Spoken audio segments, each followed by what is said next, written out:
This is You've Already Been Hacked, recorded on 5 June 2021.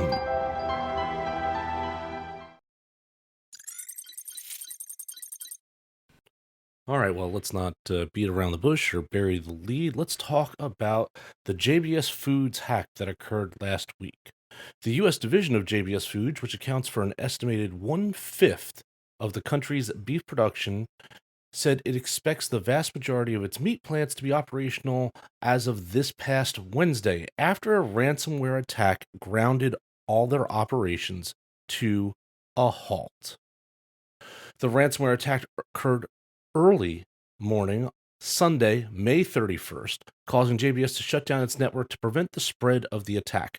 This is the second time we've seen major critical infrastructure shut down a large portion of their network or their entirety of the network, thinking of that little small 5,000-mile long oil pipeline incident, due to a singular event.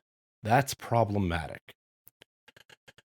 In a statement, the company said, quote, "The company took immediate action, suspending all affected systems, notifying authorities, and activating the company's global network of IT professionals and third-party experts to resolve the situation," unquote. The attack also led to JBS shutting down multiple food production sites as they lost access to portions of their network. To their credit, JBS used their backups, which they stated were not affected, and that they would be restoring all of these systems from those backups, which is why they believe they were able to get up that fast, right? Just a few days down. The company also stated that they do have cybersecurity plans in place to address these types of issues, and they were successfully executing the plans. That's great. Not going to say they're not saying something that's not true. I don't know either way, but if it is true, it's one of the first times you've heard in any of these statements from companies that they actually had a plan in place and that they were able to execute it. I will give an A++ if they could actually provide what those plans were when they were published and when they were last updated. Now, the Federal Bureau of Investigation has officially stated this past week that REvil is the one that's behind this ransomware attack. Quote, "We have attributed the JBS attack to REvil and are working diligently to bring these threat actors to justice," unquote. Part of all of this, also, according to some press sources, is that the company had 2 corrupted or encrypted data sets that prevented them from going back online. That's why they used backups to get there, because the live stuff they couldn't access anymore. Finally, on this story, for those of you out there that have not been with us from the onset, let's talk a little bit about REvil. REvil is a ransomware operation that is believed to be operated by a core group of Russian threat actors who recruit affiliates and or partners who breach corporate networks, steal their data, and encrypt their devices. The operation is run as a ransomware as a service, where the core team earns about 20 to 30% of all ransom payments, and the rest goes to the affiliates. And it is also believed that they are an offshoot or rebranding of the Grand Crab ransomware game, which closed shop in 2019. It's estimated that the REvil operation has earned $100 million in a single year through ransomware payments. Some of the other high-profile attacks that REvil is responsible for is the TravelX, Grummanshire, Mesleys and Sachs, Brown-Forman, Sea Change International, CyrusOne, Artec Information Systems, Albany International Airport, Kenneth Cole, A Steel Flash, Perry Faber, Quanta Computer, and most recently, it is suspected that REvil is behind the Fujifilm ransomware attack. All right, moving on. Do we remember talking about the Pulse Secure 0 Day?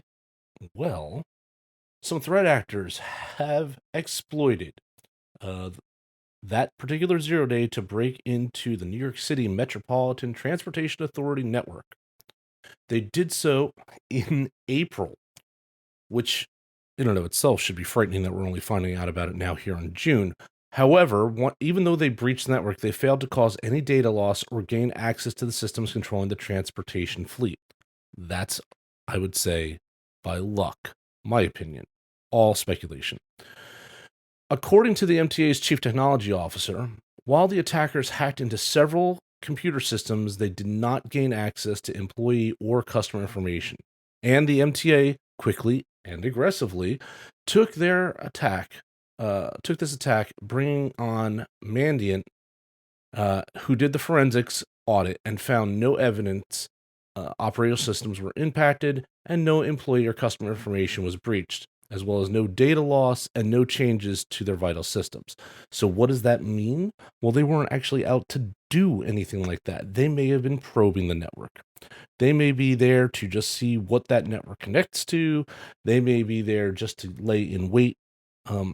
What's horrifying is if this is, and this is again 100% speculation, I have no evidence to suggest it is, if this was a state-sponsored thing, then they may just be gaining their initial footholds to do something or have the ability to do something far more horrific sometime down the line. The MTA stated that it mitigated this vulnerability on the 21st of April, one day after PulseSecure issued its advisory and CISA published the alert on the PulseSecure zero-day exploit. Additionally, existing security systems also hindered the attackers' attempts to move through the network. So this looks like it was target of opportunity, probed it, didn't get anywhere with it. Maybe. And if that's true, then that's awesome. Good job, MTA, for having your network ready for such a thing to happen. Well done on protecting critical infrastructure. This particular breach, though, was the result of a third attack on the MTA's network in recent years. MTA is the largest North American transportation network servicing more than 15.3 million people across a 5,000 square mile travel area around New York City. The Transit Authority operates multiple transit agencies, including MTA's New York City Transit, MTA Bus, Long Island Railroad, Metro North Railroad, and MTA Bridges and Tunnels. Just imagine the damage that could have been done had this attack been successful.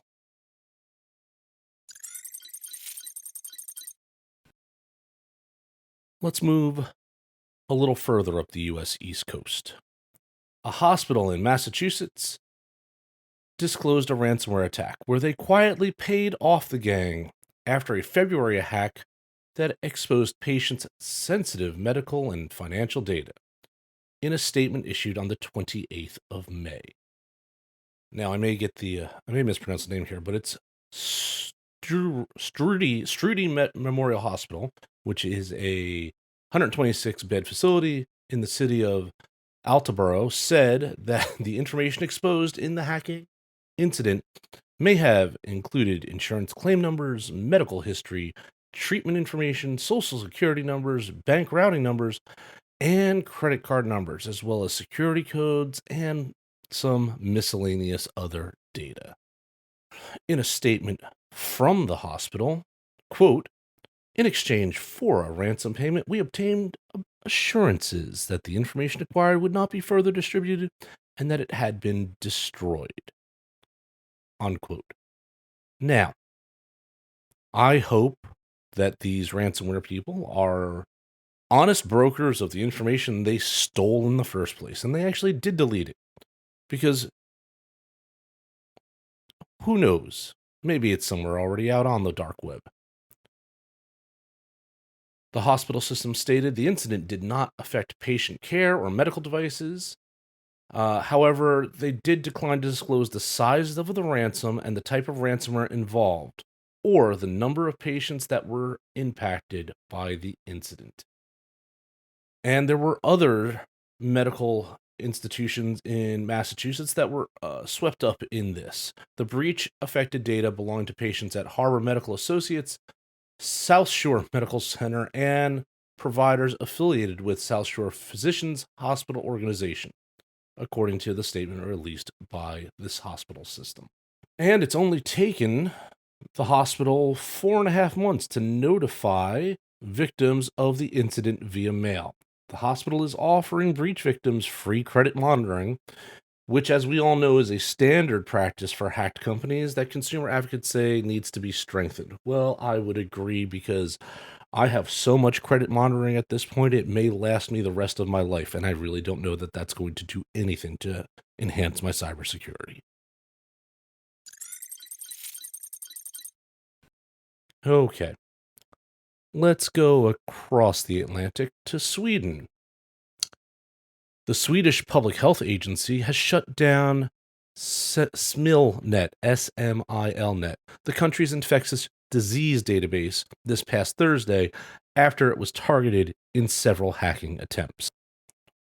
SMILNet, which is also used to store electronic reports with statistics on COVID-19 infections, was shut down to investigate the attacks and was brought back online Friday evening. So, as of this recording, it should be up. A quote from the Infectious Disease Public Health Agency. The Swedish Public Health Agency has discovered that there were several attempts of intrusions into our databases. The database has therefore been closed down temporarily. Unquote. There's no evidence of unauthorized parties accessing sensitive information so far, and the investigation will take at least a few more days, so still, as of this recording, ongoing, until the reporting process has been started. So it may be a week or two, and let's hope not 4.5 months, before we get some update as to what actually happened here. And this is not the first time a Swedish health agency has been impacted.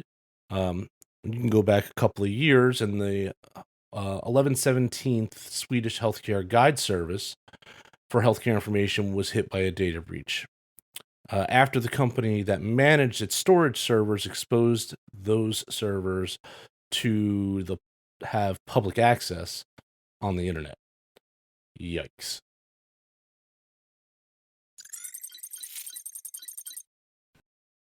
And finally, this one's a little bit of a public service announcement from me.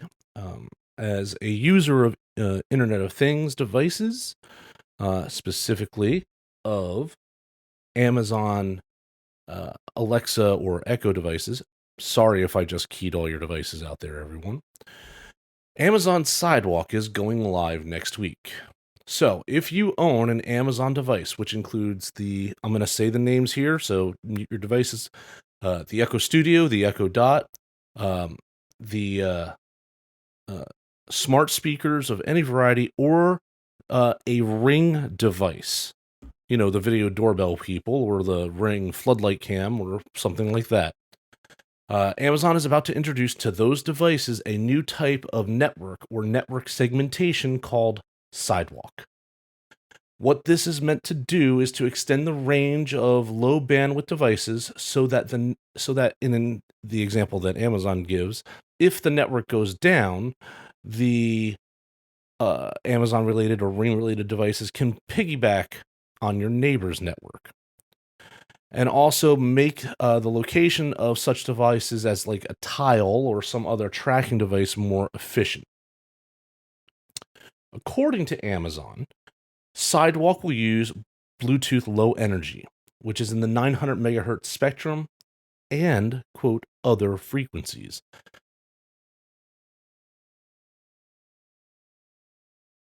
Essentially, what Amazon is doing is setting up network segmentation already that is part of your home network and sharing that out to other compatible or recognized devices that may be within the vicinity, say your neighbor's houses. This is all set to go live on the 8th of June. So I'm hoping you'll hear this podcast shortly after it goes live on the various platforms we host it on. Now, I don't know about you guys. I'm really not for sharing my network with any of my neighbors, because if I'm sharing it with them, I don't know who I'm sharing it with. So, you can opt out, at least right now. what you need to do to opt out is on your smartphone, Android or iOS, in the Amazon Alexa app, you need to go into settings, then your account settings, and then there should be an area there called Amazon Sidewalk. It is just a little toggle switch. Just make sure that it's toggled to disable, not enable, and that should cover you on your account. If you have a Ring device, go into the control center, select Sidewalk, and slide to the opt-out side as well. Again, these are sliders, nothing else really there right now. So I'm hopeful that that will just be the end of it, because allowing your network to be exposed anywhere outside of what you can control just means that you have opened up another hole of vulnerability. That's all for the news this week. I'm your professor of cyber risk. We'll talk again soon. If you like this podcast, share it with your colleagues and friends. Your support is how we are able to continue to make this content. Thank you.